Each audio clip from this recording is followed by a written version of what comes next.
মেদিনীপুরে মিঠুন চক্রবর্তীর রোড শোতে উত্তেজনা। রোড শো লক্ষ্য করে বোতল ছোড়ে তৃণমূল কংগ্রেসের সমর্থকরা।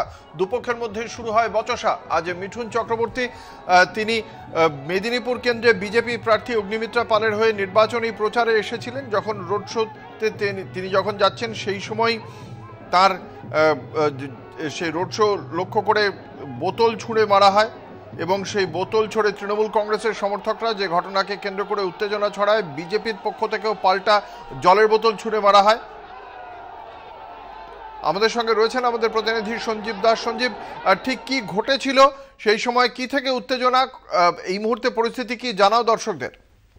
অঙ্কুর, যেটা দেখা যাচ্ছে যে 12:30টার দিকে যখন মিঠুনের হেলিকপ্টার এসে হেলিপ্যাডে ল্যান্ড করে এবং ওখান থেকে সোজা বাইক কারে করে এসে মেদিনীপুর কালেক্টর অফিসের সামনে ওখান থেকে রোড শো শুরু হয় মিঠুন চক্রবর্তী এবং বর্ণাঢ্য অনুষ্ঠানের মাধ্যমে রোড শো চলতে থাকে।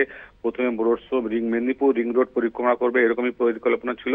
তবে রোড শো ওই কালেক্টর অফিস থেকে যখন মোড় থেকে যখন বেরিয়ে কেরানীতলার দিকে যাচ্ছিল, তখনই কেরানীতলার ঠিক কিছুটা আগেই ওখানে কিছু তৃণমূলের কর্মী সমর্থকরা প্লাকার্ড হাতে বিক্ষোভ দেখাচ্ছিল। এই মুহূর্তে পরিস্থিতি কি স্বাভাবিক? এখন পরিস্থিতি পুরো স্বাভাবিক হয়েছে, পরিস্থিতি এখন পুরো নিয়ন্ত্রণে আছে। ধন্যবাদ। আমাদের সঙ্গে ছিলেন আমাদের প্রতিনিধি সঞ্জীব দাস। পরিস্থিতি সামাল দিতে পৌঁছয় পুলিশ। এই মুহূর্তে পরিস্থিতি শান্তিপূর্ণ। দুপক্ষের কর্মী সমর্থকরা যারা উত্তেজিত হয়েছিলেন, পুলিশ তাদের উভয়কে পক্ষকেই সরিয়ে দিয়েছে ঘটনাস্থল থেকে।